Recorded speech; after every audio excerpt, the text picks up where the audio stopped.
Ya, minggu kemarin itu kita sudah bahas, bentar.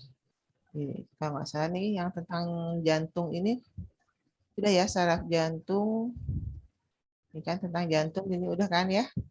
Terus Udah itu mah, Bu. kemudian, saraf jantung sudah, sampai dengan tekanan darah ya, kalau nggak salah. Yang tentang sistol diastol, sudah kan? Udah. Nah, sekarang kita berarti mulai melanjutkan ke pembuluh darah. Oke. Ya, kita bahas sekarang tentang pembuluh darah ya. Nah, kita lihat dulu struktur pembuluh darah itu seperti apa. Nah, pembuluh darah itu ternyata terdiri atas 3 lapisan utama ya. Yang pertama ada bagian yang disebut dengan tunika intima. Di mana tunika intima ini lapisan paling dalam ya, atau biasa disebut juga dengan istilah tunika interna ya, yang terdiri atas selapis sel endotel yang membatasi permukaan dalam pembuluh. Endotel itu sama dengan epitel ya, lapisan. Jadi jaringan epitel yang melapisi suatu saluran itu biasa disebut dengan istilah endotelium gitu ya. Nah, itu tunika intima, kemudian tunika media itu yang bagian tengah terdiri atas sel-sel otot polos yang tersusun melingkar atau sirkuler. Kemudian ada tunika adventitia terdiri atas jaringan penyambung ya atau jaringan ikat ya dengan serabut-serabut elastin. Nah, jadi kalau kita lihat struktur gambarnya kurang lebih seperti ini ya.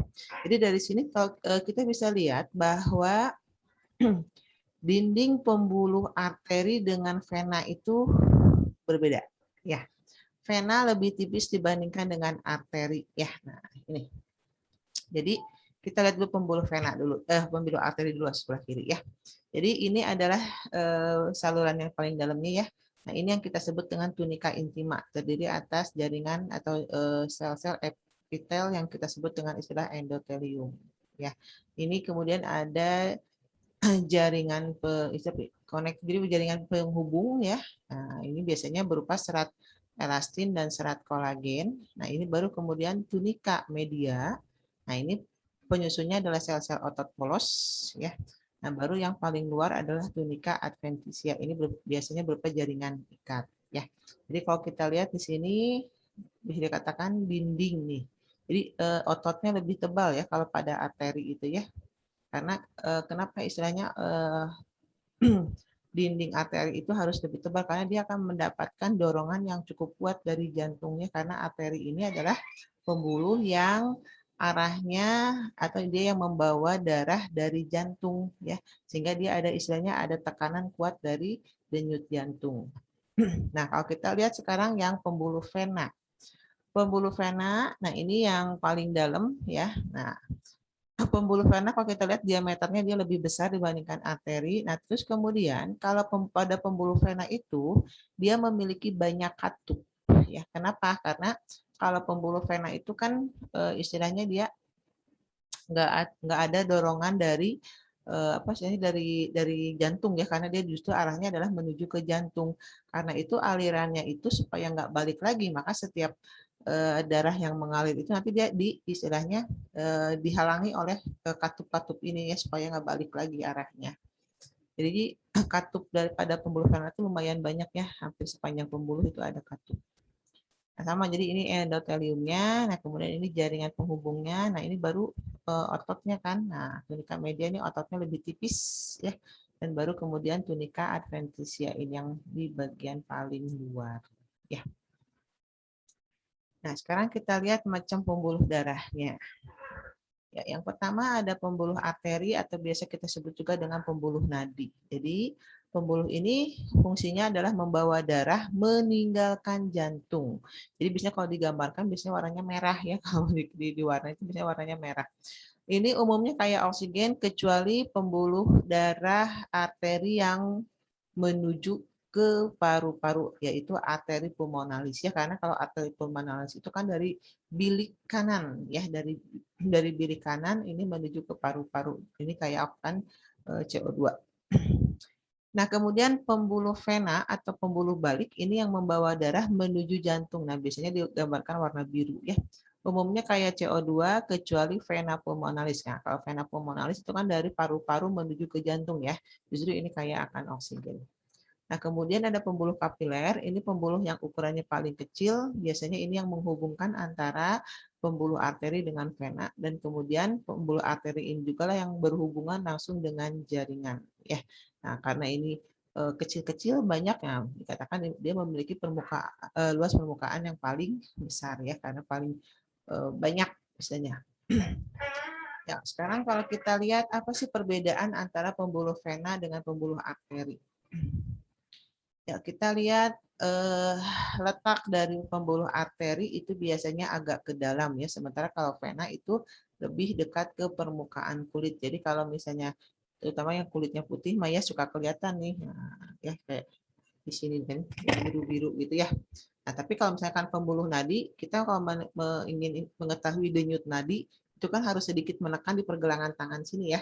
Di sini kalau kita mau mengetahui denyut nadi, pegang dari sini, nah di sini tuh semuanya agak tekan. Nah, ditekan agak ke dalam. Coba dicoba, kerasa nggak?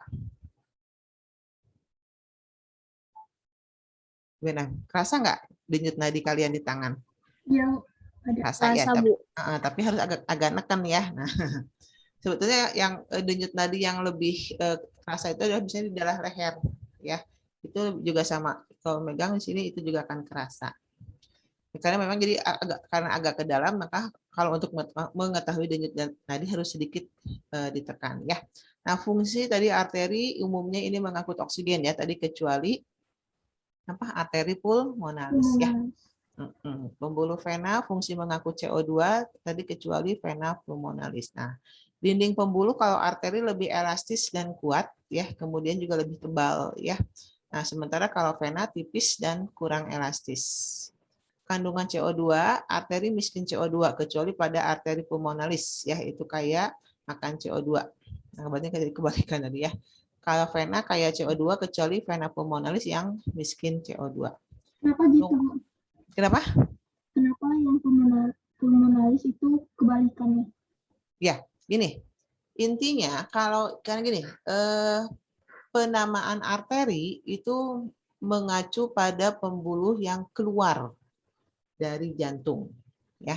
Sementara penamaan pembuluh vena itu mengacu pada pembuluh yang menuju jantung, ya. Nah, sekarang kenapa kalau pada arteri pulmonalis sama vena pulmonalis kebalikannya gitu ya. Nah, mungkin kalau sekarang belum kebayang, nanti Ibu terangin di pas sistem peredaran darahnya ya.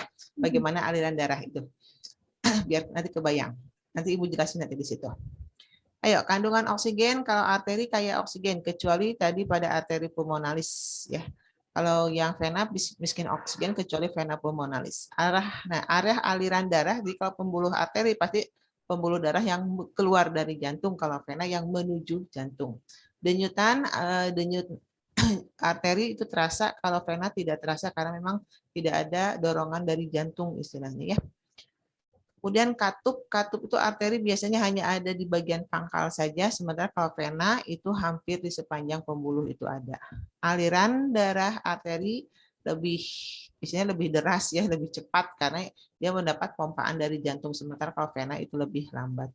Jika terluka maka darah akan memancar ya, karena apa? Karena ada desakan dari jantung ya. Jadi ibaratnya seperti kalau kita ngompak ya, berarti darah itu akan muncrat gitu ya. Kalau misalnya yang terkena adalah pembuluh arterinya. Sementara kalau yang kena pembuluh vena itu ya biasanya agak lambat ya, hanya menetes saja gitu. Diameter pembuluh tadi kalau arteri lebih kecil, kalau vena pembuluhnya lebih diameternya lebih besar. Warna darah arteri itu biasanya warna merah segar ya, karena banyak mengandung oksigen, tapi kalau vena cenderung warnanya merahnya agak gelap ya. Kecepatan pembekuan arteri lebih lambat ya, karena tadi banyak mengandung apa ya, oksigen, terus kemudian banyak ada denyutan dari jantung, nah, sehingga proses pembekuan lebih lambat ya. Sementara kalau vena lebih cepat dari arteri. Tekanan ya, arteri karena mendapat tekanan langsung dari jantung, maka tekanan yang diterimanya lebih besar dibandingkan vena. Sebenarnya vena tekanannya lebih kecil ya. Nah, ini beberapa perbedaan antara pembuluh darah vena dengan pembuluh darah arteri. Silahkan tentang pembuluh, ada yang mau ditanyain dulu nggak? Kalau tidak ada, kita lanjut langsung ke ini sistem peredaran darah sekalian tadi yang nanya. Ya, kita lihat macam peredaran darah itu kan pada mamalia umumnya peredaran darah itu disebut dengan istilah peredaran darah ganda, ya. Jadi peredaran darah tuh ada yang disebut dengan peredaran darah tunggal, ada yang disebut dengan peredaran darah ganda. Ada yang tahu nggak bedanya apa? Yang peredaran tunggal misalnya pada ikan, ya. Nah, ada yang tahu nggak apa yang dimaksud dengan peredaran darah tunggal? Apa yang dimaksud dengan peredaran darah ganda? Ya, Audi barangkali mau nyoba? Atau Caca? Alivia, ayo. Ada yang menuju paru-paru gitu, Bu. Yang menuju paru-paru. Peredaran darah tunggalnya dulu apa? Kenapa ada istilah peredaran darah tunggal dan ada istilah peredaran darah ganda?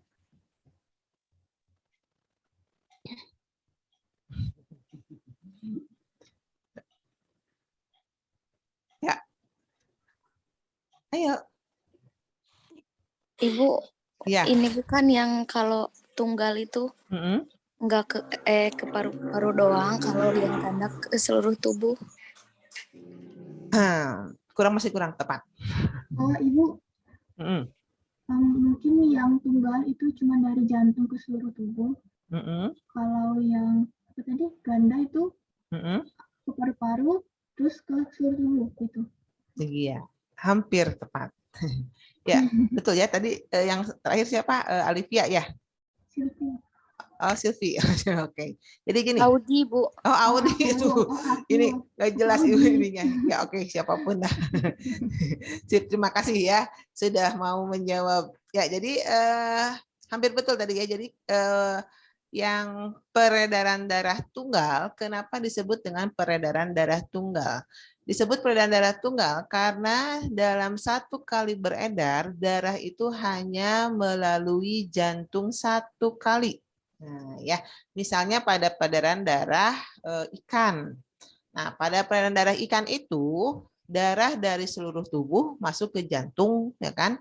Dari jantung kemudian langsung diedarkan lagi ke insang, tapi dari insang dia nggak balik lagi ke jantung, tapi langsung dari insang dia diedarkan ke seluruh tubuh gitu. Baru nanti dari tubuh balik lagi ke jantung. Jadi gitu ya.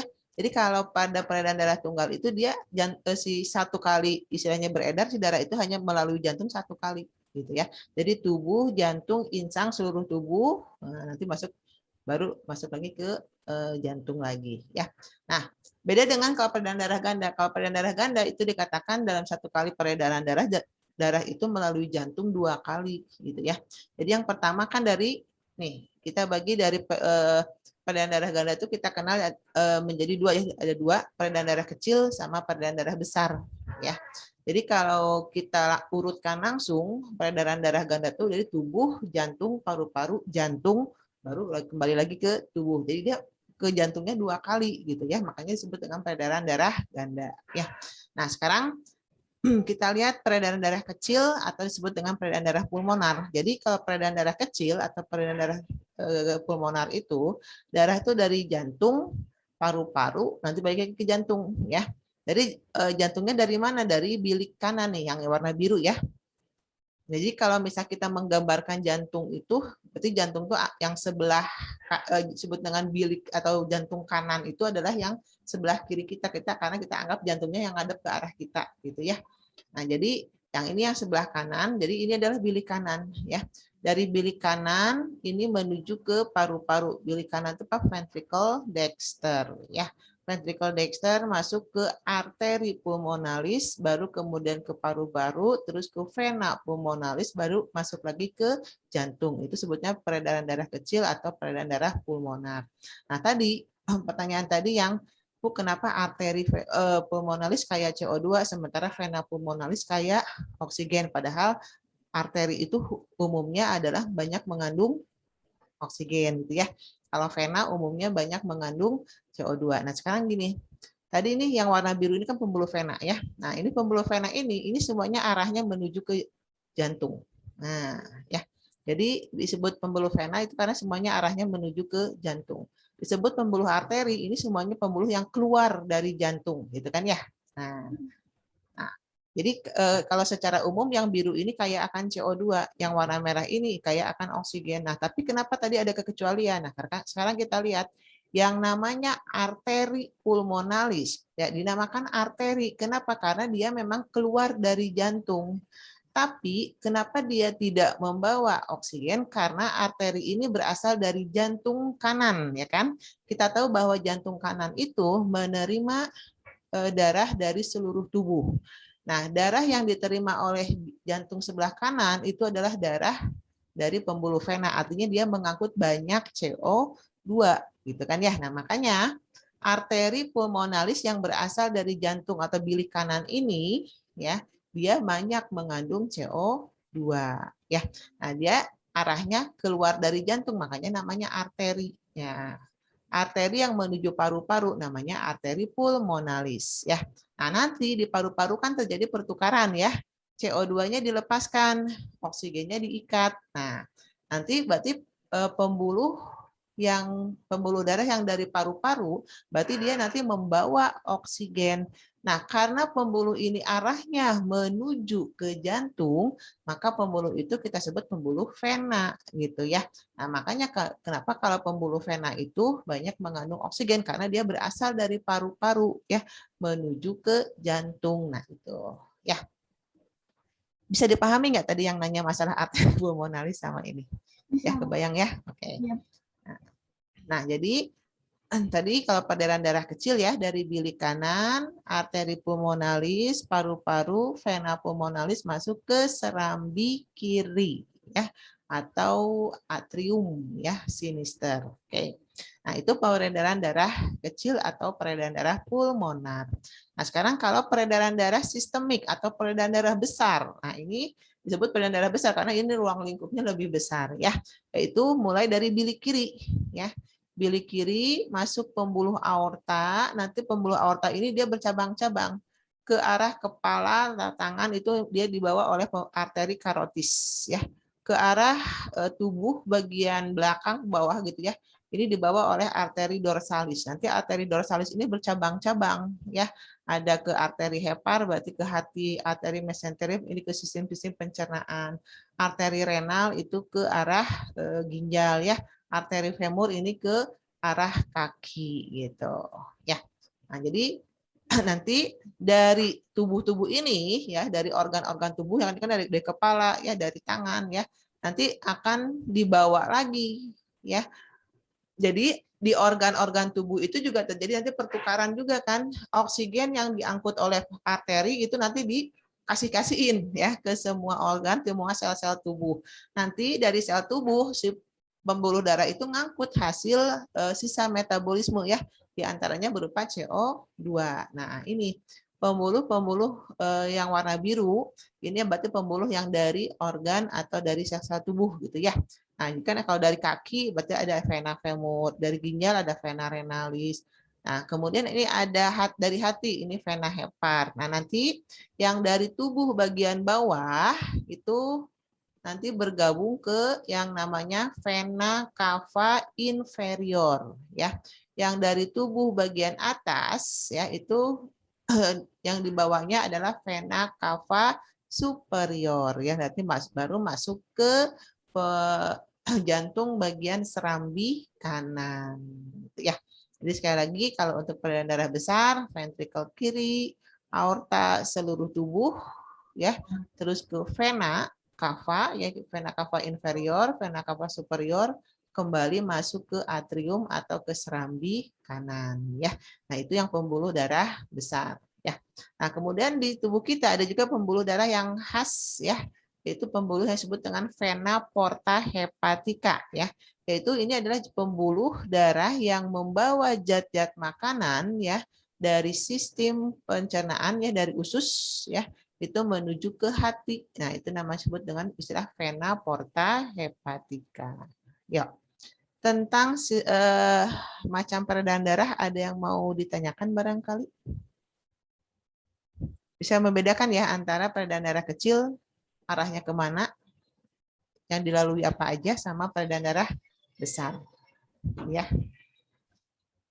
Ya, kalau tidak ada kita lanjutkan.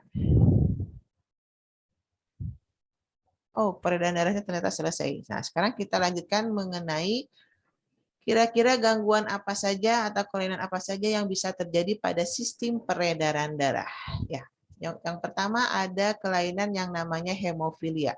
Ini suatu kondisi di mana darah sukar membeku karena tidak adanya faktor anti hemofili. Ya, jadi pada saat proses pembekuan darah kita ingat ya, pada proses pembekuan darah itu kan ada yang namanya faktor anti hemofili ya. Jadi pada saat trombokinase pecah, adanya faktor anti hemofili ini yang kemudian bisa menghasilkan enzim yang namanya trombokinase ya kan. Trombokinase nanti mengubah protrombin menjadi trombin, nanti trombin mengubah fibrinogen menjadi fibrin, maka terhentilah pendarahan. Nah, pada orang yang hemofili, dia nggak punya faktor anti hemofili. Karena dia nggak punya faktor anti hemofili, berarti dia tidak bisa menghasilkan trombokinase. Kalau trombokinasenya tidak ada, otomatis proses pembekuan darah itu tidak bisa berlangsung. Ya. Nah, terus kalau misalnya ada pertanyaan, terus bagaimana orang hemofili apakah bisa hidup? Bisa, ya. Cuma nanti tergantung ke daya tahan tubuhnya sendiri. Artinya Bu, gini, hemofili itu apa, Bu? artinya darahnya itu nggak bisa membeku. Jadi kalau ada luka, ya, ada luka, kan kalau kita tuh, misalkan kita ada jari kebeset pisau, gitu kan. Nah, kita kan cukup diemut, misalkan ya, terus atau dikasih air. Nanti kan paling semenit, 2 menit langsung berhenti kan aliran darahnya ya. Nah, kalau orang hemofili itu nggak bisa. Darahnya akan terus mengalir. Ya. Nah, terus Bu atau kehabisan darah. Iya. Jadi orang yang hemofili dia butuh faktor anti hemofilinya buatan. Ya. Jadi dalam ibaratnya obatnya gitu ya. Jadi harus disuplai dari luar gitu. Dia baru memungkinkan untuk terjadi pembekuan darah. Tapi obatnya mahal ya. Nah, biasanya itu tuh Bu turunan. Ya, betul. Ini faktor genetik. Ya, kalau pada wanita tidak pernah ditemukan orang yang hemofilik. Kenapa? Karena sifatnya letal. Ini bisa meninggal pada saat masih di dalam kandungan. Ya, jadi tidak pernah ditemukan wanita yang hemofili. Nah, jadi yang hemofili yang masih hidup itu adalah biasanya ya pasti laki-laki. Mungkin nggak hidup sampai dewasa, mungkin. Kalau betul dia bisa betul-betul menjaga jangan sampai terjadi pendarahan, baik pendarahan luar, apalagi pendarahan dalam. Nah, itu yang istilahnya sulit ya, karena pendarahan dalam itu karena suka tidak tahu ya. Artinya gini, kalau kita kebentur aja, nah kalau misalnya kebentur itu kenapa kulit kita jadi lebam ya, jadi istilahnya warnanya jadi kebiruan, itu artinya di dalam kulit kita itu ada pembuluh kapiler yang pecah. Nah, ya. Tapi karena kita punya sistem pembekuan darah, maka dia istilahnya bisa berhenti ya di dalam itu, sehingga kemudian kan warnanya menjadi lebih gelap ya. Warna gelap itu berarti kan ada sisa-sisa darah itu tuh ya. Nah, nanti kan lama-lama hilang tapinya kan. Nah, kalau orang yang hemofil itu susah ya. Dia akan sulit kalau sampai terjadi pendarahan dari dalam. Ya. Jadi kebanyakan orang yang hemofili itu yaitu tadi dia istilahnya dia bisa menghindari luka luar ya, misalnya dia menghindari jangan sampai terjatuh, jangan sampai kena pisau misalnya kayak gitu ya. Tapi yang sulit itu adalah kalau sampai terjadi pendarahan dari dalam, itu kan yang susah gitu ya. Nah, biasanya orang hemofili itu harus mengkonsumsi obat ya. Itu kalau nggak salah obat pembekuan darahnya itu kalau yang buatan ya, itu satu ampul obat itu harganya sekitar 9 sampai 10 juta. Bu, wow. Nah, Ibu punya cerita ya, ini nggak apa-apa ya, kita ngedongeng sedikit. Ini mah untuk artinya kita untuk tahu lah ya bahwa betapa bersyukurnya kita itu sehat dan normal ya. Ibu punya temannya itu kebetulan punya anak yang hemofili ya. Jadi dan baru ketahuan itu ya pada saat usia berapa gitu ya. Nah, intinya gini, dia tuh hemofili, laki-laki tapi dia hemofili Terus jadi betul-betul dijaga jangan sampai dia beraktivitas berat ya. Jadi jangankan ibaratnya untuk main bola ya, kan main bola kena benturan bahaya ya. Jadi artinya betul-betul tidak boleh melakukan aktivitas yang berat, jangan sampai ada pendarahan dari dalam itu tadi ya. Karena pendarahan dari dalam itu bisa mengakibatkan kalau si darahnya itu tidak istilahnya apa ya, di si darah-darah bekunya itu nggak cepat diatasi kan bisa jadi membengkak ya. Nah, jadi ada cerita bahwa anaknya teman ibu ini mau dihitan, disunat. Kebayang nggak? Iya, Orang kebayang, Bu. yang harusnya menghindari luka ini harus disunat gitu ya. Jadi dia itu tetap pengen disunat karena merasa bahwa itu adalah satu kewajiban ya kan, buat muslim laki-laki disunat itu suatu kewajiban. Nah, gimana caranya? Bisa memang gitu ya, tapi ya itu tadi berarti butuh tubuhnya itu butuh faktor anti hemofili buatan tadi ya. Nah, itu jadi harus disiapkan istilahnya itu tadi obatnya itu ya. Jadi bayangin waktu itu tuh berapa tahun yang lalu itu ya, ada mungkin 5 atau 10 tahun yang lalu. Itu satu ampulnya itu harganya 9 juta. Dan itu tuh dosisnya itu tergantung dari berat tubuh si anak ya. Nah, pada saat itu anaknya teman ibu tuh usia berapa ya? 10 tahun gitu kalau nggak salah. Itu butuh seharinya 3 ampul. Nah, udah berapa tuh? Ya, sehari 30 butuh jutaan berarti, Bu. itu baru 1 hari. Sementara kan proses itu tidak hanya dibutuhkan pada saat hari dihitannya aja, tidak. Jadi dia tuh harus dipersiapkan tubuhnya itu mulai dari sebelum proses hitan, saat hitan, dan sesudah prosesnya. Bisa dibayangin habis berapa ampul itu kan ya. Nah, teman ibu tuh cerita katanya dihitung-hitung habis obat segala macam itu mencapai 100 juta hanya untuk dihitan. Tuh, kan bisa dibayangin ya. Orang normal mah cukup 1 juta beres dihitan. Ini 100 juta ya Allah, betapa Iya, Bu. mahalnya. Betapa Orang-orang yang mahalnya sehat dihitan itu teh ya. massal menangis, Bu, mendengar itu. Ya artinya betapa beruntungnya kita yang sehat ya, terutama nih untuk yang para pejana-pejana, para pria-pria yang sehat gitu ya, yang alhamdulillah gitu ya, kita mah tidak ada. Kalau ini sebetulnya hemofil itu bayangin aja hanya karena tidak ada satu faktor hal kecil aja di tubuh kita efeknya begitu dahsyat gitu ya.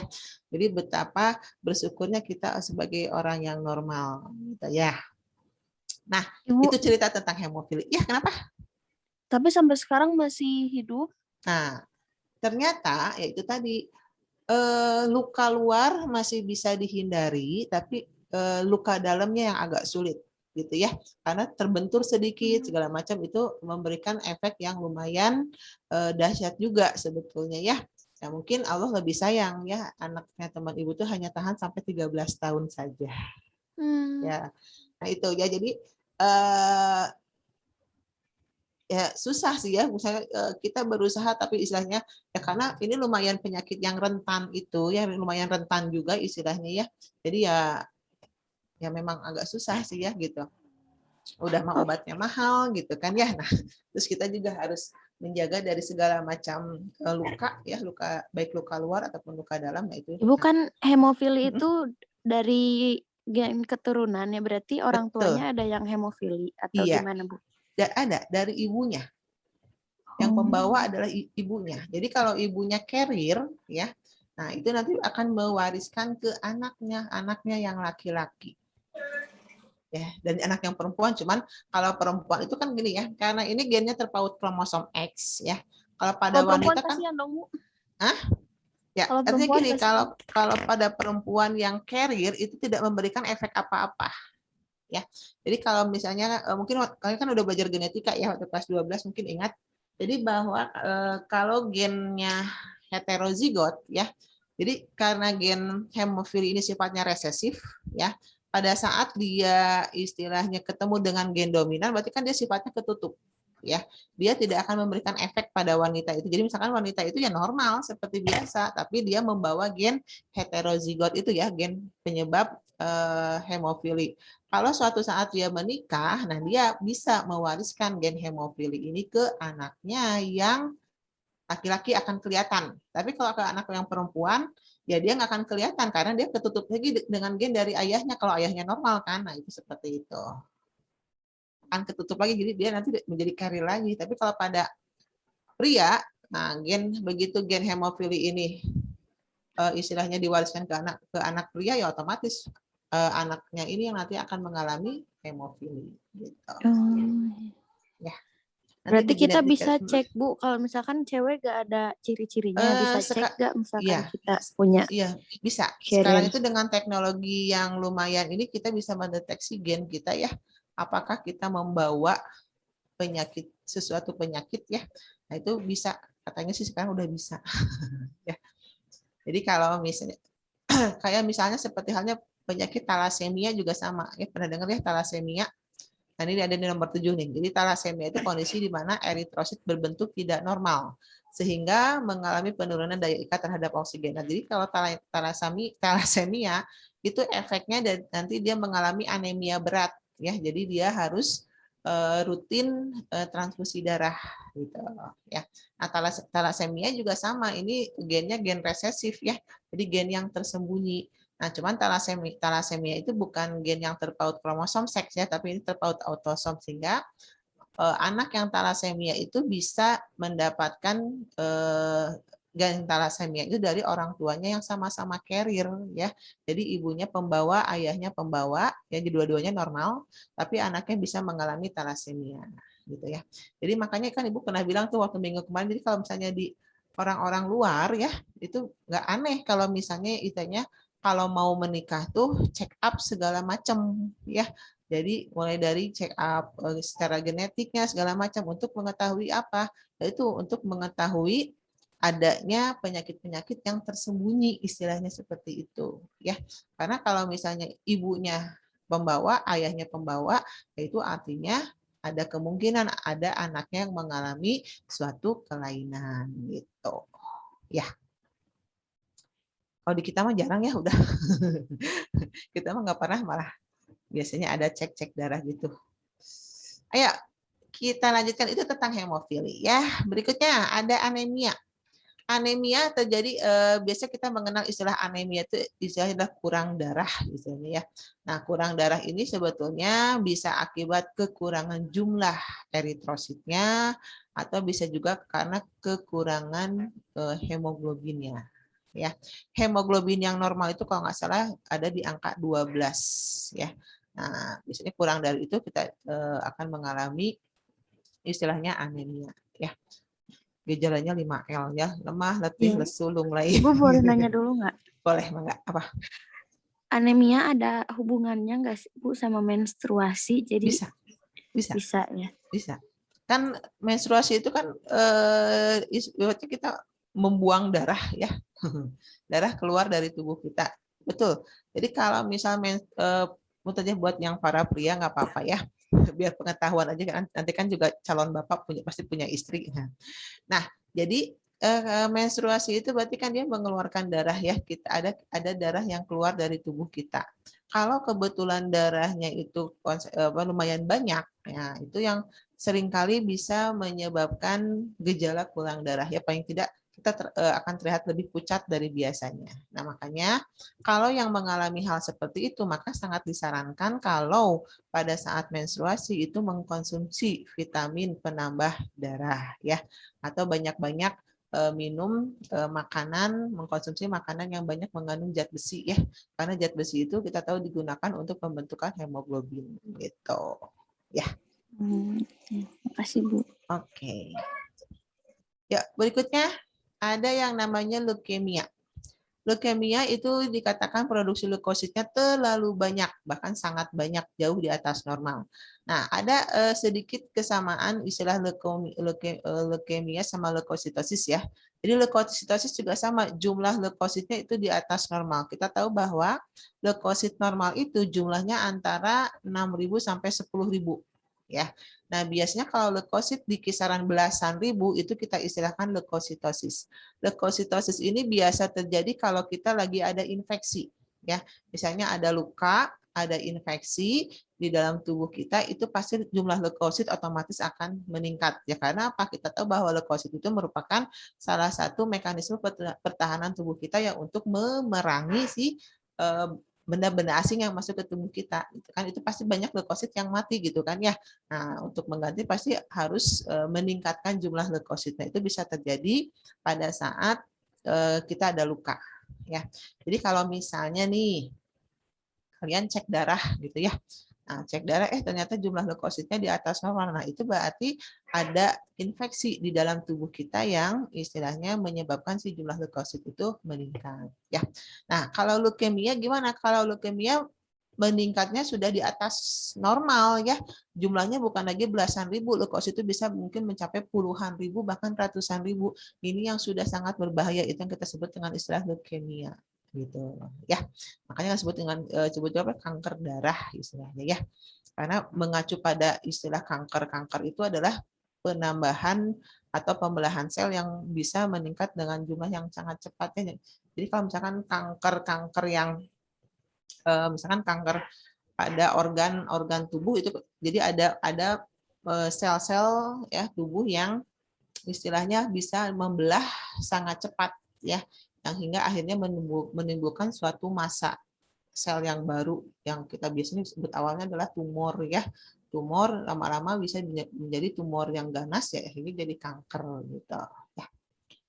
Nah, kalau darah ya sama, kanker darah ya berarti leukositnya itu dia jumlahnya sangat banyak ya, melebihi yang normal. Nah, itu jadinya menyebabkan yang namanya leukemia. Nah, kalau leukopenia itu jumlah leukositnya di bawah normal ya. Nah, kemudian nih ada lagi kelainan sel darah tadi, selain hemofili ada siklemia ya.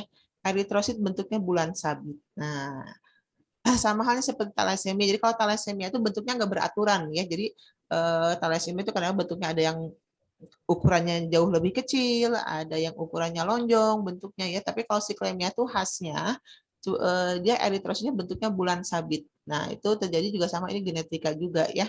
Jadi genetik bukan. Jadi ini penyakit menurun juga, dan siklemia ini bisa menyebabkan kematian ya. Nah, itu siklemia tadi udah ya, sama eritrosit berbentuk tidak normalnya. Jadi baik siklemia maupun talasemia, karena eritrositnya bentuknya udah nggak normal, itu akan menghambat pengikatan oksigen. Akibatnya orang tersebut bisa kekurangan oksigen, kemudian juga mengalami anemia berat. Ya. Nah, terus kemudian ada istilah hipertensi. Hipertensi berarti ini tekanan darahnya tinggi. Ya, kemarin kita sudah bahas bahwa tekanan darah normal itu 120/80 ya. Jadi kalau tekanan darah di atas 140 itu biasanya sudah mengarah ke darah tinggi ya. Hipotensi kebalikannya, tekanan darahnya rendah. Ini biasanya kalau di bawah 100 ya. Jadi kalau misalnya 110 itu masih normal, 100 sudah gejala hipotensi, kalau udah 90 berarti sudah positif ya. Nah, baik hipertensi maupun hipotensi sama-sama efek ke penderitanya itu puyeng ya. Ya, jadi pusing itu bisa mengakibatkan pingsan ya. Ibu, iya, hipotensi itu ada hubungannya sama anemia nggak, Bu? Hipertensi dengan Hipotensi sama anemia. hipotensi dengan anemia bisa ya. Jadi kalau yang mungkin aja sih, kalau orang yang biasa memang mengalami gejala anemia itu dia biasanya tekanan darahnya rendah, betul ya. Makanya kalau yang misalnya hipotensi, tekanan darah rendah itu dicari ya penyebabnya apa gitu ya. Nah, jadi kalau misalnya memang hipotensinya dari anemia ya upayakan jangan sampai mengalami anemia ya. Jadi banyak-banyak mengkonsumsi makanan yang mengandung zat besi ya. Jika diperlukan istilahnya adalah dengan mengkonsumsi ya multivitamin penambah darah gitu ya. Nah, itu hipotensi dengan hipertensi ya. Berikutnya ada penyakit sklerosis. Jadi kalau sklerosis itu adalah pengerasan pembuluh darah ya. Nah, pengerasan pembuluh darah itu bisa disebabkan oleh menumpuknya endapan kapur. Nah, itu kita sebut dengan istilah arteriosklerosis. Atau bisa juga pengerasan pembuluh darah disebabkan oleh adanya endapan lemak yang kita sebut dengan aterosklerosis ya. Jadi intinya gini, yang namanya lemak itu kan nggak larut dalam air ya. sehingga dia ibaratnya pada saat dibawa oleh darah itu dia bisa apa ya istilahnya ya, tidak bercampur gitu ya dengan plasma darah ya. Nah, kalau ibaratnya konsentrasi lemak dalam darah itu terlalu besar ya atau terlalu banyak, itu bisa si lemak itu bisa aja dia mengendap ya, mengendap kemudian nempel pada dinding pembuluh ya. Nah, itu berbahaya ya. Jadi asalnya nempelnya sedikit nanti makin lama makin banyak itu bisa mempersempit aliran darah ya. Yang lebih bahaya bisa sampai tadi menjadi mengeras si pembuluh darahnya ya.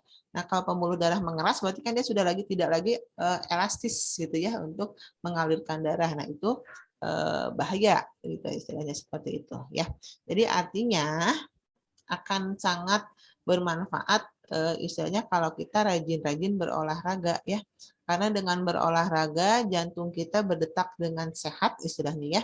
Aliran darah kita lancar. Jadi kalau aliran darah lancar itu ibaratnya si apa istilahnya zat-zat penghalang di sepanjang pembuluh darah itu juga ibaratnya dia bisa lancar ya. Jadi kan gini, ibaratnya kalau ada suatu larutan ya, larutan itu misalnya mengalir dalam suatu aliran, tapi alirannya lambat, gitu kan ya. Nah, kalau alirannya lambat, kira-kira dia mudah mengendap atau sulit mengendap? Mudah ya. Nah, ibaratnya ginilah, air berlumpur gitu ya. Misalkan air berlumpur mengalir dalam suatu got, gitu ya. Tapi si gotnya itu lambat alirannya. Si lumpurnya mudah mengendap nggak? Pasti mudah kan? Nah, sama dengan apa istilahnya aliran darah kita juga begitu. Jadi kalau aliran darah kita istilahnya lambat ya, misalkan kalau orang yang jarang berolahraga gitu ya, generasi rebahan istilahnya. Nah, itu yang menyebabkan istilahnya aliran darah kita tuh cenderung lambat. Nah, itu yang memudahkan zat kapur ya, ataupun lemak ataupun yang lainnya itu bisa mengendap di sepanjang pembuluh darah. Nah, itu yang berbahaya. Itu yang nanti akan menyebabkan penyempitan pembuluh darah, gitu ya. Nah, tapi kalau misalnya kita rajin olahraga, kan kalau olahraga itu kan denyut jantung menjadi lebih cepat kan ya. Nah, denyut jantung lebih cepat berarti aliran juga akan lebih cepat. Nah, itu yang bisa mencegah terjadinya pengendapan zat-zat itu di pembuluh darah gitu ya. Nah, jadi hati-hati ya, mumpung kalian masih muda, rajin-rajin berolahraga, jangan sampai obesitas ya. Nah itu tentang sklerosis. Berikutnya ada varises ya. Nah, varises itu adalah adanya pelebaran pembuluh vena. Biasanya varises itu kita umum pelebaran pembuluh venanya di sekitar kaki ya. Nah, padahal sebetulnya varises itu bukan hanya di kaki ya, di tangan juga bisa ya. Nah, terus kemudian di bagian-bagian tubuh lain juga bisa ya, tapi memang jarang. Nah, varises yang di sekitar anus, nah itu kita sebut dengan istilah wasir, ambeien atau hemoroid ya. Jadi hemoroid itu kan pelebaran pembuluh vena di sekitar anus, itu yang istilahnya yang kita sebut dengan istilah biasanya ambeien atau wasir ya kalau orang umum bilang. Nah, varises ataupun ambeien ini sebetulnya terjadi karena adanya tekanan yang lumayan tinggi terhadap pembuluh vena ya, sehingga menyebabkan adanya pelebaran pembuluh vena ya. Nah, biasanya kalau varises bisa terjadi pada ibu-ibu hamil ya. Kita tahu bahwa kalau ibu hamil itu cenderung berat badannya nambah ya kan. Terus kemudian juga dia bawa anak kan di perutnya ya. Jadi berat badan itu pasti akan bertambah. Artinya tekanan pembuluh darah di sekitar kaki itu akan menjadi lebih besar. Nah, itulah yang bisa memungkinkan terjadinya varises gitu ya. Nah, kalau misalnya wasir atau ambeien itu bisa terjadi karena biasanya akibat konstipasi ya. Konstipasi itu apa? Konstipasi itu sulit pup ya. Nah, jadi fesesnya itu sangat keras sehingga sulit untuk pup ya, konsentrasi. Nah, tapi misalnya kita suka paksain pengen pup gitu ya. Jadi kita ibaratnya kita ngeden keras-keras gitu. Nah, itu kan itu akan memberikan tekanan yang kuat pada pembuluh vena di sekitar anus, itu yang kemudian bisa menyebabkan terjadinya wasir atau hemoroid ya. Jadi pencegahan wasir gimana ya? Gampang, jangan sampai kita mengalami konstipasi, artinya ya. Artinya proses defekasinya, pengeluaran fesesnya harus lancar gitu. Ya. Nah, itu tentang wasir. Berikutnya ada erythroblastosis fetalis. Nah, ini yang pernah kita bahas kemarin itu ya. Jadi eritrosit tidak matang dan tidak mampu mengikat oksigen akibat perbedaan resus dari orang tuanya ya. Yang kemarin kita bahas, jadi kalau ibu yang resusnya negatif, anak resusnya positif, nah anak pertama masih kemungkinan selamat ya. Baru kalau anak yang positif kedua kali bisa mengalami erythroblastosis fetalis ya. Yuk, berikutnya ada jantung koroner. Nah, istilah jantung koroner itu terjadi akibat tersumbatnya arteri koronaria. Yang Ibu bilang tadi ya. Jadi arteri koronaria itu adalah pembuluh arteri yang mensuplai atau membawa suplai makanan, membawa suplai oksigen untuk jantung ya. Nah, sekarang kalau pembuluh arterinya mengalami sumbatan ya, tadi ya misalkan akibat lemak atau akibat kelebihan zat kapur, nah itu bisa menyebabkan jantung koroner ya. Jadi si jantungnya kekurangan oksigen atau kekurangan zat makanan hingga bisa menyebabkan si jantung itu tiba-tiba berhenti berdetak gitu ya. Nah, berikutnya adalah demam berdarah. Nah, demam berdarah ini biasanya terjadi akibat infeksi virus ya. Di mana virus ini biasanya menyerang ke trombosit ya, makanya trombosit menjadi kurang jumlahnya. Nah, kemudian malaria. Nah, malaria kemarin waktu kita bahas protozoa sudah dibahas juga kan tentang bagaimana terjadinya malaria. Itu terjadi akibat si plasmodium itu menyerang ke sel darah merah kita ya. Sel darah merahnya banyak yang pecah ya. Nah, itu yang kemudian menyebabkan si penderita itu menjadi demam ya. Yuk, kemudian ada stroke ya. Stroke itu pecahnya pembuluh darah yang menuju ke otak ya, bisa menyebabkan kelumpuhan. Jadi ya sama halnya seperti, jadi gini, yang namanya organ-organ tubuh semuanya pasti akan mendapatkan makanan ya, mendapatkan oksigen. Nah, itu disuplainya berarti melalui darah ya kan. Nah, demikian juga ke otak kita. Otak kita juga tetap dia butuh makanan, butuh oksigen juga kan. Nah, kemudian kalau pembuluh darah yang di otaknya itu pecah, ya otomatis otak kita nggak dapat suplai makanan kan, nggak dapat suplai oksigen, itu yang kemudian menyebabkan ibaratnya si otak itu ya nggak bisa bekerja gitu ya, ibaratnya itu yang kemudian menyebabkan kelumpuhan gitu ya.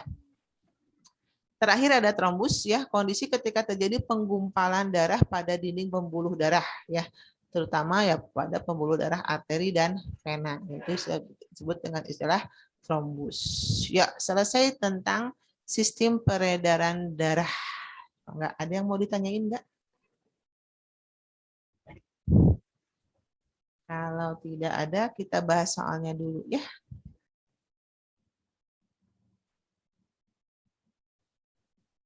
Kalau nggak salah minggu kemarin itu baru bahas soal sampai nomor 3 ya. Siapin dulu soalnya.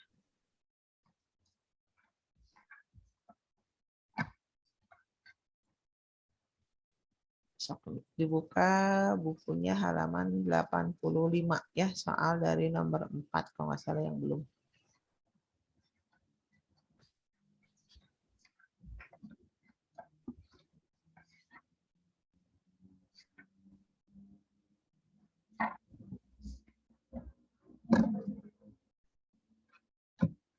Ya, sudah muncul soalnya.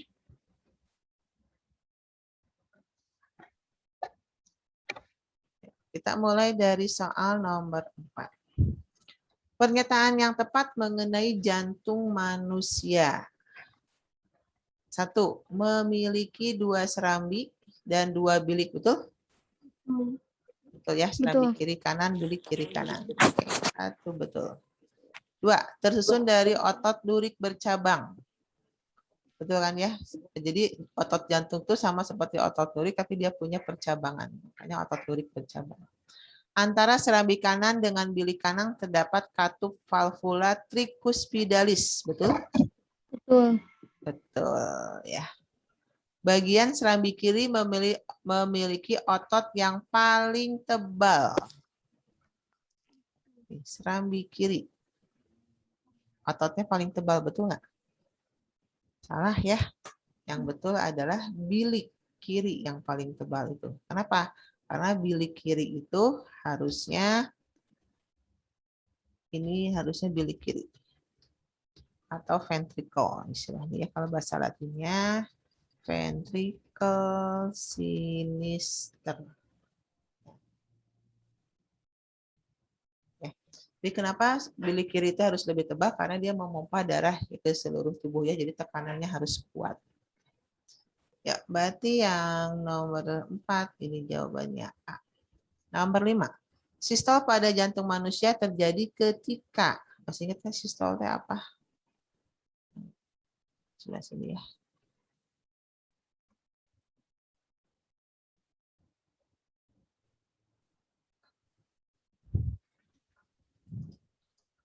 Jadi sistol itu adalah kondisi jantung ya, atau istilahnya ventricle jantung berkontraksi, di mana ventricle kiri kanan dulu, ventricle kanan dia memompa darah kemana? Kalau yang kiri darah ke kanan itu berarti ke paru-paru ya, memompa darah ke paru-paru. Sementara kalau ventricle kiri dia memompa darah ke seluruh tubuh. Ya, berarti sistol pada jantung terjadi ketika ventricle sinister. Sinister berarti kiri ya. Ventricle kiri berkontraksi memompa darah ke paru-paru. Salah, ya kan? Harusnya kalau kiri itu ke seluruh tubuh. Ventricle dexter, kalau dexter itu kanan, berarti ventricle dexter berkontraksi memompa darah ke paru-paru. Betul nggak? Kanan ke paru-paru itu betul. Ya. Nah, jadi jawabannya adalah yang B. Kita lanjutkan nomor berikutnya.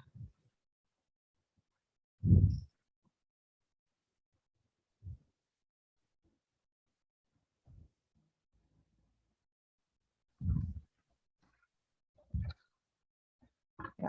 Nomor 6, bagian pembuluh darah yang berperan dalam proses kontraksi otot sehingga terjadi aliran darah itu tunika apa?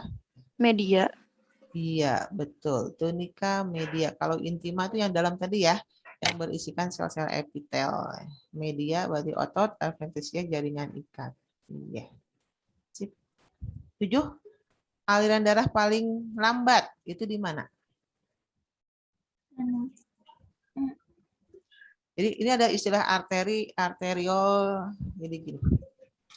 Jadi kalau misalkan biasanya ibu kalau ini misalkan jantung.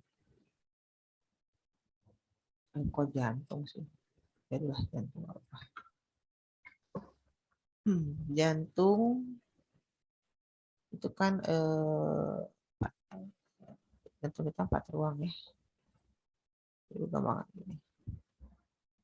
Nah, kemudian pembuluh darah yang keluar dari bilik kiri. Nah, ini. Berarti kan arteri ya kalau dari bilik kiri. Nah, ibu gambarkan warnanya warna merah.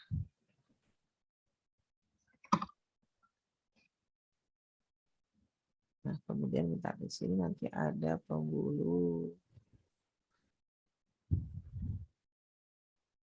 kapiler.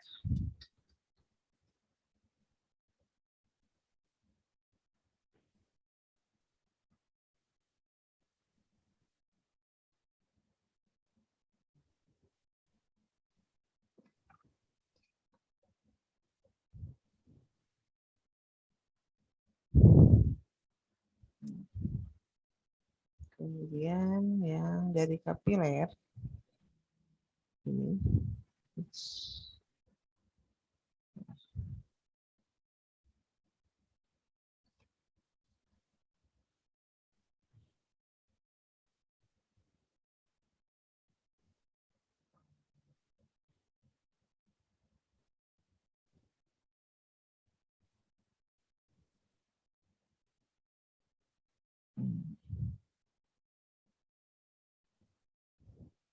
Nah, pembuluh arteri yang besar, kok ini warnanya biru, bentar. Pembuluh arteri yang paling besar yang dari jantung, ya, yang arahnya keluar dari jantung, itu kita sebut dengan pembuluh aorta. Ya. Jadi arteri yang paling besar itu namanya aorta. Nah, nanti aorta itu akan bercabang. Itu menjadi pembuluh yang lebih kecil, itu namanya sebutnya pembuluh arteri. Nah, pembuluh arteri nanti bercabang lagi. Ini sebutnya pembuluh arteriol. Arteriol. Nah, arteriol inilah yang berhubungan langsung dengan pembuluh kapiler. Ya. Nah, pembuluh vena yang berhubungan dengan kapiler itu kita sebut dengan istilah pembuluh venula. Venula. Jadi pembuluh vena paling kecil ya.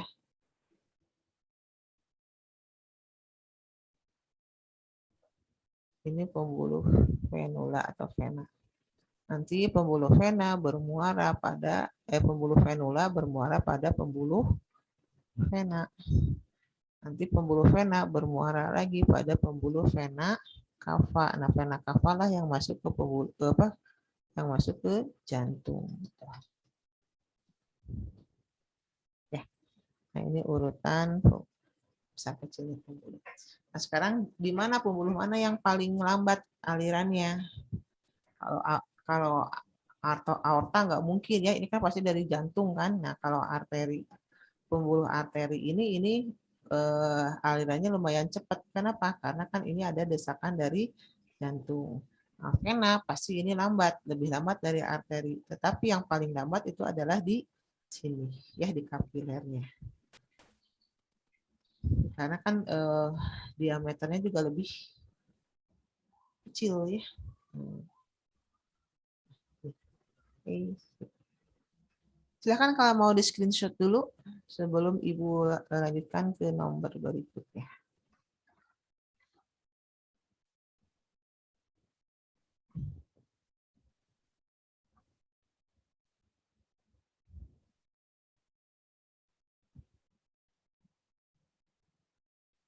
Sudah di screenshot? Sudah. Udah. Oke. Udah, Bu. Sip.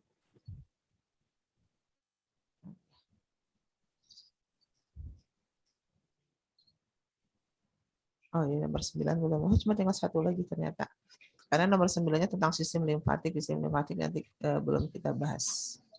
Ya, nomor 8, arteriosklerosis yang terjadi pada pembuluh darah otak dapat terjadi akibat penebalan dinding pembuluh darah karena endapan. Arterio berarti ini disebabkannya oleh apa? Endapan apa? Zat kapur kalau arterio ya. Kalau lipid itu atero, nggak ada R-nya. Nah, ini berarti arterio berarti zat kapur ya. Oke. Sampai nomor 8 dulu. Tentang sistem peredaran darah nggak ada masalah ya. Nanti tinggal kita lanjutkan lagi ke nomor berikutnya setelah kita bahas sekarang tentang sistem limfe ya, atau sistem peredaran getah bening.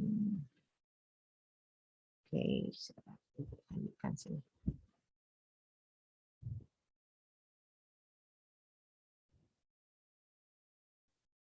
Nah, berikutnya kita akan bahas tentang sistem limfatik ya, atau sistem peredaran getah bening, limfe atau getah bening.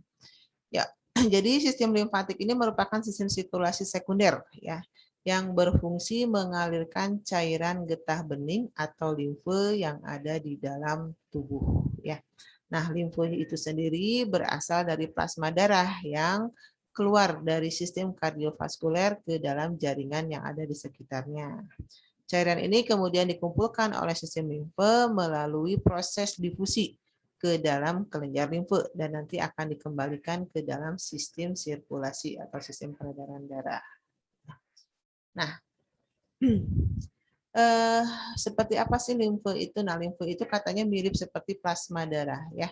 Kadar proteinnya lebih kecil, nah kemudian penambahan oleh kelenjar limfe menjadikan kadar limfositnya tinggi ya.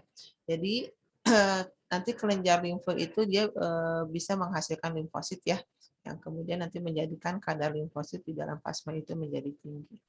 Nah, kemudian komponen sistem yang lain yang berhubungan dengan sistem limfe itu adanya saluran limfe sama kelenjar limfe atau nodus limfe.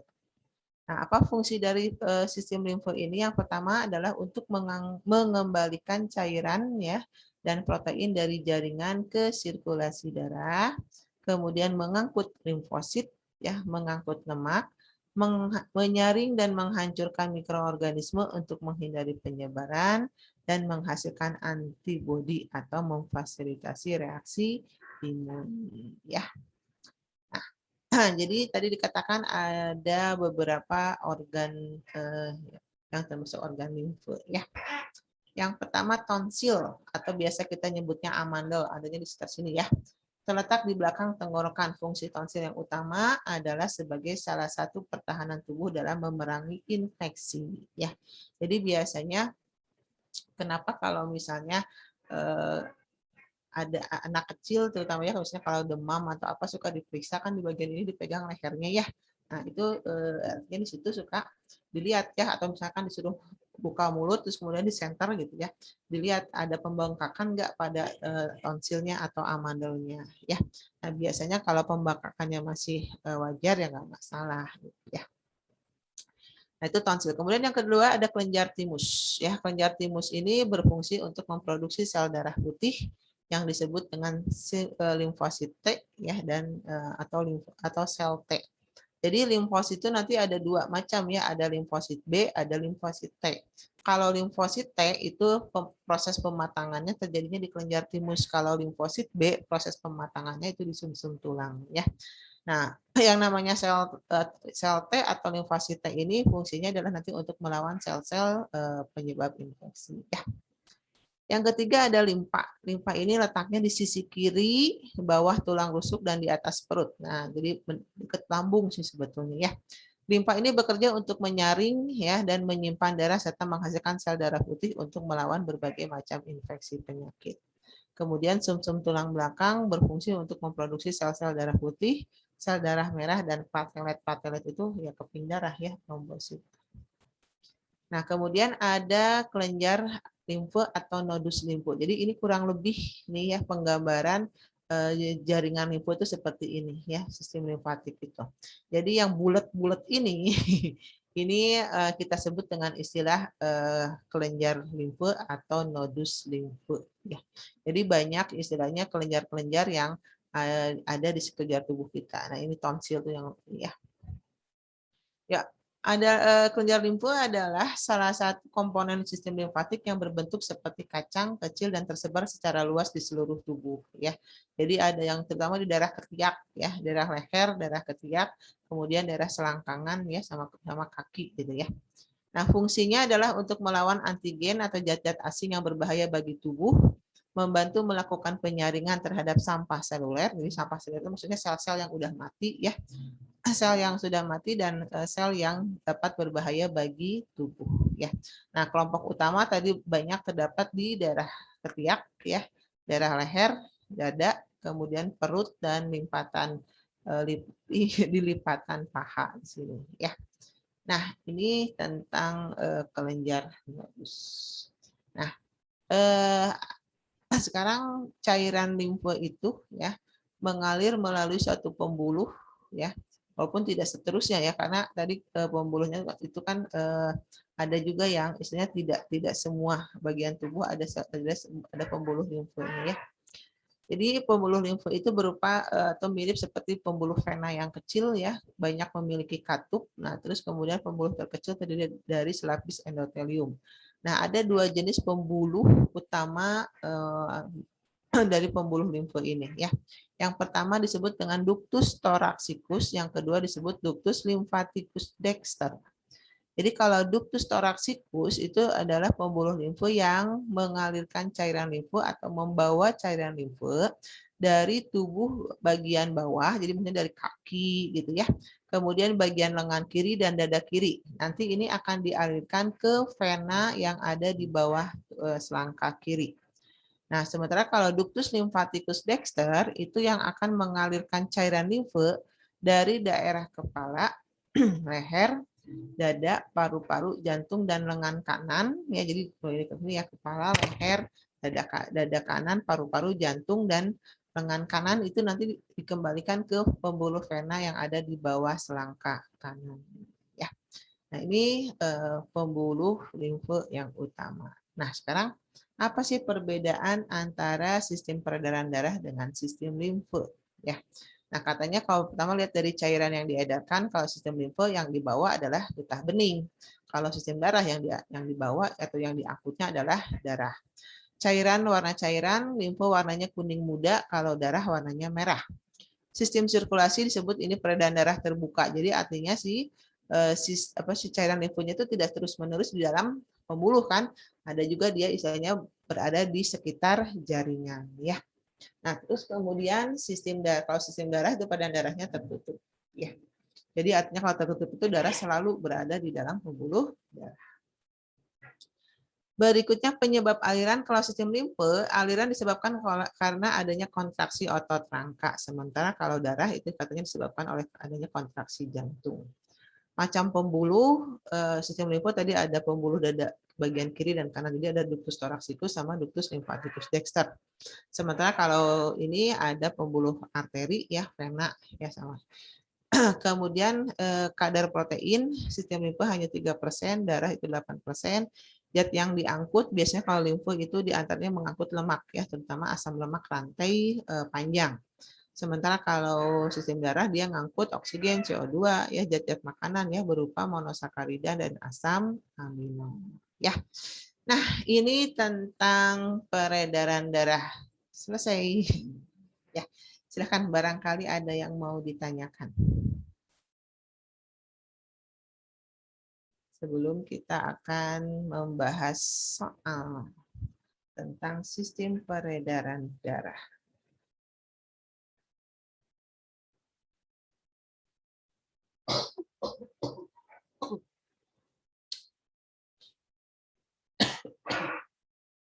Ya, kalau tidak ada kita lanjutkan lagi soalnya ya. Tadi kan baru sampai nomor 8. Nah, nomor 9-nya ini tentang sistem limfatik.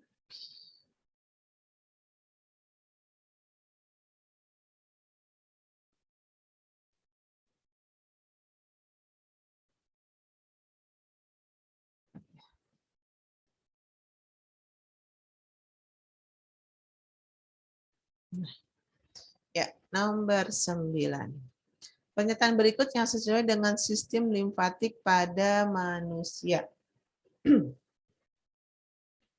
Penting bagi sistem sirkulasi, betul ya. Kita nanti akan mengembalikan ke sistem sirkulasi. Langsung dikendalikan oleh sistem saraf. Bentar. Sistem saraf iya ya, hanya melibatkan transportasi cairan pada seluruh tubuh iya. Ini juga betul ya. Hanya melibatkan transportasi iya. Mempunyai peranan penting bagi sistem pertahanan tubuh iya, betul semua. Ya, berarti jawabannya yang E. Kita lanjutkan ke nomor berikutnya.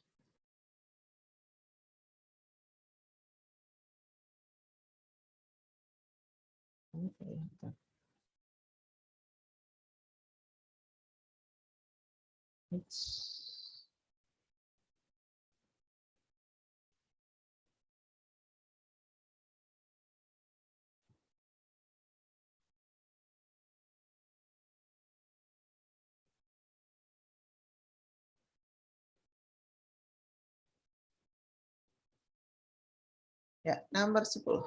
Sari makanan yang diangkut oleh pembuluh limfe adalah, nah tadi limfe itu yang diangkut zat makanan itu dalam bentuk lemak ya, yang asam lemak dan gliserol ya. Nah, sementara kalau glukosa, asam amino gitu ya, itu diangkutnya oleh pembuluh darah ya, vena cava, vena porta hepatica. 11 aliran pada sistem peredaran getah bening terjadi akibat dari kontraksi otot rangka. Terakhir untuk sistem sirkulasi, karena nanti bab ini ternyata berhubungan dengan sistem imunitas ya. Berarti minggu depan pada saat kita offline, nah, kita akan masuk ke sistem imunitas ya. Nomor 12, ductus thoraxicus menerima cairan limfe dari mana ke mana? Ductus thoraxicus. Nah, berarti kalau thoraxicus ini kan yang dari tubuh bagian thoraxicus kiri tadi ya. Nah, berarti lengan kiri sama kaki. Ya. Jadi kan tadi kalau pembuluh limfu itu kan ada dua. Yang pertama tadi ada ductus thoraxicus. Ini yang membawa cairan limfe dari tubuh bagian bawah ya, lengan kiri dan dada kiri. Nah, kemudian yang kedua ada ductus lymphaticus dexter. Ini yang membawa cairan limfe dari mana? Dari bagian kepala, leher, jantung, paru-paru, dan dada kanan ya. Nah, ya, jadi selesai tentang sistem peredaran darah. Ya, ada yang mau ditanyakan barangkali sebelum kita masih lama 15 menit lagi. Ibu tidak akan dulu masuk ke sistem imunitas ya, karena tanggung 15 menit, nanti minggu depan aja sekalian ya pada saat kita offline ya. Nah, mungkin nanti jadi sistem untuk ngebahas sistem ini lumayan lumayan banyak ya kalau sistem imunitas itu. Jadi minggu depan lah pada saat kita offline ya. Nanti di hari Jumat kita masih online. Kemarin tuh sudah bahas sampai ke protista kan ya. Berarti nanti hari Jumat kita bahas tentang jamur getah. Gimana, ada yang mau ditanyakan tidak? Ibu, kalau offline mulainya dari jam berapa sampai jam berapa? Jam 8 sama sampai setengah 12. Sama, tetap jamnya sama dari jam 8. Jadi jam 8 kita sampai jam 9.30, istirahat sebentar, mulai lagi jam 10. Nah, nanti diharapkan selesai pelajaran tuh Ibu harapkan kalian nggak langsung pulang ya. Ibu pengennya kalian memaksimalkan waktu yang ada, karena biasanya kalau udah pulang ke tempat kos atau pulang ke rumah, biasanya nanti rebahan lagi gitu ya, nonton drakor lagi. Jadi boleh ada tambahan waktu gitu ya Bu ya? Boleh, jadi artinya kalau kalian sudah selesai KBM setengah 12, mangga kalian mau di sini stay sampai maghrib, boleh. Ya. Bebas nanya juga kan? Boleh, nanti kita akan sediain asisten ya. Jadi nanti setiap hari itu pasti ada asisten yang standby. Ya, walaupun nggak lengkap tempat-tempatnya, tapi paling tidak ada asisten yang standby ya. Jadi pada saat itulah memaksimalkan kalian itu untuk mengerjakan soal. Kan kalian itu nanti ada satu kewajiban, sudah diceritain belum sama wali kelasnya? Udah ketemu sama Pak Kiki? Oh, belum ya. Nah, jadi kan wali kelas kalian itu Pak Kiki yang ngajar kimia ya. Nah, jadi kalian itu punya suatu kewajiban bahwa kalian itu harus mengerjakan soal tugas mandiri. Ya. Jadi kan di buku SBS kalian tuh di halaman belakang ada kaji latih mandiri ya tulisannya tuh ya. Iya. Nah, itu yang wajib kalian kerjakan. Seberapa banyak? Minimal 5 soal dikali jumlah tatap muka kalian per minggu. Jadi artinya gini, kalian belajar kan dari Senin sampai Jumat 2 pelajaran ya. Berarti kalian ada berapa jam pelajaran? Ada 10 gitu kan ya. Artinya minimal 1 minggu itu kalian harus mengerjakan 5 kali 10. Nah, berarti ada 50 soal. Jadi artinya gini, setiap habis belajar ya, jadi misalkan hari ini nih, kalian belajar fisika sama biologi. Nah, nanti kalau sudah selesai, itu kalian wajib mengerjakan 5 soal fisika, 5 soal biologi yang ada di buku tugas mandiri gitu. Ya. Jadi kita bikin, jadi mengerjakannya itu nanti kita kasih buku ya. Ada buku tulis yang ukuran HVS tebal, ingat nggak ya? Yang apa? Yang covernya itu tebal ya. Itu yang lumayan tebal juga. Itu nanti kita kasih ya. Disitulah kalian harus mengerjakan pembahasan soal kaji latih mandiri. Bukan hanya kuncinya, jadi bukan hanya misalkan nomor 1 A, nomor 2 B gitu, enggak cuman gitu, tapi kalian harus betul-betul menyelesaikan soal, terutama apalagi kalau matematika, fisika, kimia gitu ya. Berarti harus dengan caranya sampai ketemu jawaban yang betul. Nah, untuk biologi juga sama, walaupun biologi istilahnya secara teori ya bukan artinya jawaban nomor 1 jawaban A, misalkan kayak gitu juga, tapi kalian harus mencari kenapa jawabannya itu A gitu ya. Nah, kenapa jawabannya itu harus B? Nah, itu seperti itu ya. Itu menjadi suatu kewajiban ya. Nah, nantinya jumlah soal yang dikerjakan itu akan menjadi syarat untuk pertemuan di minggu berikutnya. Jadi artinya dalam 1 minggu itu kan kalian harus mengerjakan 50 soal ya. Nah, pada hari Senin, pada saat kalian akan masuk kelas, itu yang 50 itu harus disetorkan. Ya, harus dikasihkan ke petugas ya di depan. Nanti dicek kalau sudah 50 soal, ya sudah berarti kalian boleh masuk. Kalau nggak nyampe 50 soal, mohon maaf, kalian belum bisa masuk kelas gitu ya. Jadi kalian harus mengerjakan dulu sampai tugasnya selesai, baru kemudian kalian boleh masuk kelas. Itu ya, itu yang menjadi kewajiban salah satunya, banyak kewajiban. Jadi artinya kalian nanti di sini itu nggak cuman waktunya hanya sampai jam 8 sampai jam setengah 12 aja, enggak ya, bebas kalian mau sampai sore juga silahkan ya, mau makan di sini silahkan, artinya maksudnya beli sendiri ya. Beli sendiri makannya di sini, jadi nggak apa-apa, yang penting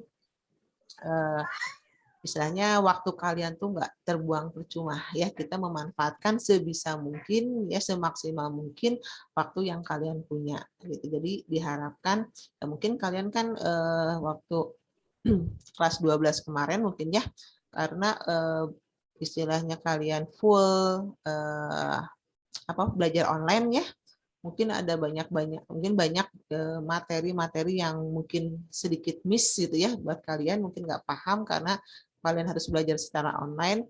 Nah, disinilah kita nanti pada saat offline kalian maksimalkan ya dengan asisten yang ada. Jadi setiap soal tugas mandiri yang akan kalian kerjakan, kalau kalian mentok ngerjakannya, maka boleh silahkan untuk ditanyakan. Nah, dibantu bagaimana cara penyelesaiannya. Nah, itu kayak gitu. Ya. Gimana? Ada yang lagi mau tanyain lagi? Ibu kan sekarang bukunya belum dibagiin tuh yang tebal itu. Terus gimana dong kita ngerjainnya? Ya kan nanti kalau pada saat kalian datang ke sini dikerjain, dikasih bukunya. Oh, jadi sekarang nggak kerjain dulu gitu? Nggak, sekarang nggak apa-apa. Kan sekarang belum jadi kewajiban. Jadi misal ada yang betul-betul mentok nggak bisa tuh langsung ditanya bisa kan? Boleh, iya, mau nggak, silahkan. Ya. Bu, nanti guru asistennya itu maksudnya per mapel gitu, Bu? Gimana? Suaranya kecil, sayang. Maksudnya guru asisten itu per mapel gitu, Bu? Iya, jadi asisten nanti kita ada stay asisten dari jam 1 sampai jam 5. Ya, jadi di saat itulah kalian nanti bisa memanfaatkan konsultasi segala macam dengan asisten tersebut ya. insya Allah diusahakan ada setiap hari, terutama untuk yang utamakan adalah fisika matematika ya, itu kemungkinan insya Allah ada setiap hari. Tapi kalau untuk fisika kimia dan biologi mungkin nanti akan ada giliran waktunya gitu. Ya. Oh ya, SSC-nya tutup jam 5, Bu. Oh enggak, Berarti ya? kita sampai sampai jam 7. Tapi asistennya sampai jam 5 gitu. Iya, gitu. Sampai jam kerjanya sampai jam 5 ya. Kayaknya setiap hari bakal sampai jam 5, Bu. Ya udah nggak apa-apa, hayu aja gitu. Senang Ibu malahan. Soalnya pengalaman ya, tahun-tahun kemarin juga gitu sih. Biasanya kalau alumni itu pada semangat ya ngerjain soal tuh bisa sampai sore di sini kayak gitu. Karena Ibu tahu kalau biasanya kalau udah nyampe di tempat kos biasanya cuma tiduran lah gitu kan ya. Nah, kayak gitu daripada istilahnya di tempat kos juga ngapain gitu ya. Udah nggak apa-apa tinggal di sini aja. Nanti kan kalau misalnya kalian mau makan gampang sekarang mah ya, tinggal pesen GrabFood, ya GoFood banyak gitu kan. Atau di sekitaran sini juga ada yang jualan-jualan kayak gitu. Ya gitu ya. Nah, nanti gini, kalian itu ini kan program ITBF Kak ya. Nanti pada saat masuk awal itu mungkin kalian akan diberikan surat perjanjian ya, surat kontrak kerja, kontrak belajar bukan kontrak kerja, kontrak belajar dengan SSC yang harus kalian dan orang tua tanda tangani ya. Mungkin nanti kalau misalnya kalian yang punya wali di sini bisa oleh wali, tapi kalau yang tidak ada wali mungkin nanti si kontrak belajarnya itu akan dikirimkan dulu ke orang tua ya, untuk ditandatangani baru kemudian nanti dikembalikan. Itu mungkin seperti itu. Nanti isi kontrak belajarnya seperti apa itu yang nanti bisa kalian dapatkan pada saat kalian awal masuk ya. Oh ya, satu lagi mungkin nanti yang ada istilahnya yang harus kalian lakukan selain tugas mandiri adalah nanti kita pada saat kalian masuk offline itu nanti kalian harus mengerjakan soal yang kita sebut dengan istilah general check up ya, GCU. Nah, jadi general check up ini berisikan sekitar 25 soal matematika dasar ya. Matematika jadi istilahnya soal-soal berhitung dasar itu tujuannya adalah untuk mengetahui sejauh mana kemampuan kalian dalam hal hitungan dasarnya ya. Karena kenapa sih harus ada tes ini? Artinya gini, artinya kita karena kan yang namanya hitungan dasar itu adalah yang menjadi dasar dari semua materi ya, terutama untuk fisika, kimia, matematika kan itu. Nah, jadi kalau misalnya hitungan dasarnya nggak kuat, nanti yang mungkin agak kerepotan pada saat mengerjakan soal-soal fisika atau kimia. Nah, nanti kita ada nilai minimum ya GCU-nya. Nilai minimum GCU itu sekitar 70 ya. Kalau kurang dari 70 berarti kalian harus melakukan treatment. Artinya treatment itu jadi kalian harus ada kelas tambahan khusus ya, belajar tentang matematika dasar. Itu seperti itu kurang lebih ya. Nanti kalau selesai treatment kalian uji ya, dites lagi, mudah-mudahan nilainya bisa bertambah ya, nggak cuma 70, bisa lebih dari 70. Kalau misalnya kurang bagaimana Bu? Ya wayahnya treatment lagi terus sampai Ibu, pokoknya nilainya di atas 70. Ya kenapa sayang? asisten tuh tapi bukan wali kelas. Oh, bukan. Ya, ada guru yang biasanya standby. Beda lagi. Oh. Ya, tapi kalau misalnya wali kelasnya memang kebetulan istilahnya bisa untuk memberikan tambahan ya bisa aja sih sebetulnya gitu ya. Kan kebetulan wali kelas kalian itu kan kalau nggak salah Pak Kiki ya yang ngajar kimia nantinya. Kan Pak Kiki hari apa belajar kemarin ya? Senin ya? Senin sama hari Jumat, Bu. Senin sama hari Jumat kan sama Pak Kiki. Insya Allah nanti Pak Kiki yang jadi wali kelasnya kalian. Gitu. Ya gimana, ada yang mau ditanyain lagi?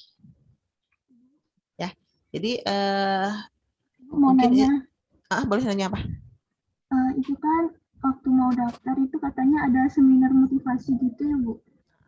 Ada nanti seminar motivasi kemungkinan kalau nggak di akhir bulan ini awal bulan depan ya, kita ada seminar motivasi. Cuman ya mungkin dalam kondisi sekarang ini mungkin seminarnya masih dalam bentuk online ya, karena kita masih belum Sedih. Sedih. Sedih. Ya. Jadi kalau untuk seminarnya ini mungkin Ya nanti kita lihat ke depannya ya, kalau mungkin apakah sudah diperbolehkan ada perkumpulan, kan misalnya mungkin masih belum ya. Kayaknya kalau melihat kondisi sekarang ini mungkin kita masih tidak memungkinkan untuk seminar offline ya. Jadi biasanya kalau dulu-dulu sih kita kalau seminar offline itu ya kita biasanya menyewa satu tempat yang lumayan luas, semua siswa ikut di situ ya, dengan orang tua misalnya beda sesi ya. Nah, itu bisa kita lakukan secara offline. Tapi sekarang kan semenjak corona kan tidak memungkinkan ya untuk ada pertemuan-pertemuan besar seperti itu.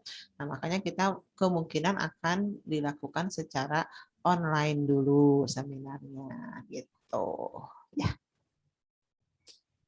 Ya, jadi persiapkan untuk kalian mungkin dari sekarang yang mungkin yang jauh-jauh ya nanti harus dicek-cek ininya pesawat ya, jadwal pesawat, tiket pesawat harus dipersiapkan. Kemudian juga kalau yang misalnya tidak ada family di sini, siap-siap untuk mencari tempat kos. Insya Allah kita akan mulai offline di tanggal 13 ya, minggu depan gitu. Ada pertanyaan barangkali sebelum kita akhiri? Jadi hari Jumat kita masih belajar online ya, kan kalian juga masih ada di rumah ya masing-masing hari Jumat mah ya. Nah, mungkin nanti kalian mungkin bisa berangkat Sabtu atau Minggu ya, karena Senin pagi ya. Kenapa? Kan tadi kata Ibu kalau misalkan pas di online-nya ada yang nggak ngerti, boleh dibahas lagi pas offline. Itu tuh berarti di luar jam belajar kan?